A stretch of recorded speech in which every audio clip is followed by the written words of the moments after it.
Welcome to the Afterspin, opinions from thought leaders in our state. I want to ask John Hood and Chris Fitzsimon. The UNC Board of Governors told UNC Chapel Hill to report to them what they intended to do about the Silent Sam situation. Last week, the board asked to have, Chapel Hill asked to have more time to make a recommendation. What considerations are taking them so long, and what do you expect is going to happen regarding not only Silent Sam, but other monuments in the state? Chris?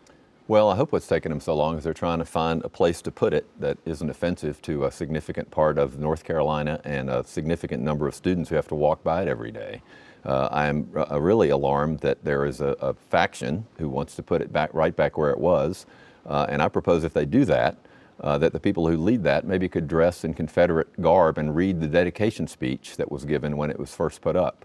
Because I still think by Julian Carr, because whatever you think of what happened, and nobody condones property violence or anything else, this is where we are. And that statue is an abomination to a significant part, I hope, most of North Carolina, if they really knew the basis of putting it there. And I think there are plenty of solutions that could be put up, whether it's a museum, whether it's some other place where there's all sorts of context and there's community and discussion and engagement about the best way to do it. I think the community needs to be involved in this decision, not just the Board of Governors or the UNC administration. Interesting. John Hood, your perspective.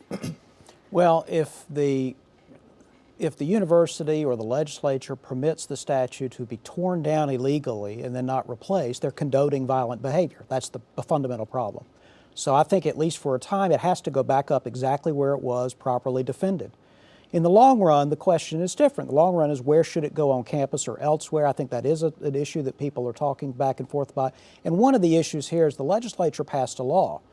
People disagree, I think, somewhat suspicious, not entirely seriously about what the law means. I think it's pretty clear what the law means, that it has to go back up.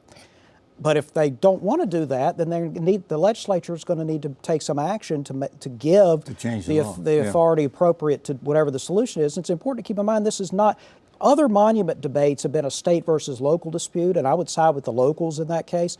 This is state property, so this is not something Chapel Hill gets to decide. This is a state property, and it has to be decided at state level. Chancellor Folt said that they have received thousands of comments and responses from people about this very subject, and that they are extremely emotional reactions on both sides to this. My question is, they've put this off for another month or so. Do you think they're still going to be able to resolve it? Well, we'll see. I hope so. I do wish there was, I'm glad they're taking the feedback. I wish there was some rational way we could have some community discussions where people could voice these opinions in public and really get to the bottom of what's at the heart of what's happening here and what that statue represents. You think it's going to... I think the challenge here is that there is not a solution to this problem that will not generate a very strong negative backlash. That's the fundamental problem.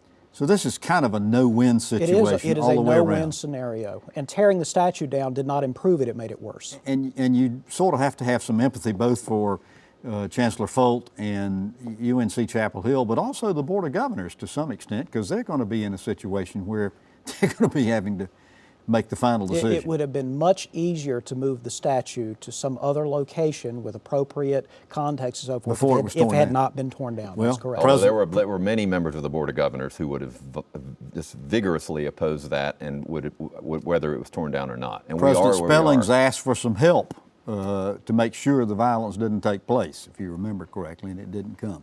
Well, thank you for watching the Afterspin. We'll have more video all during the week on ncspin.com.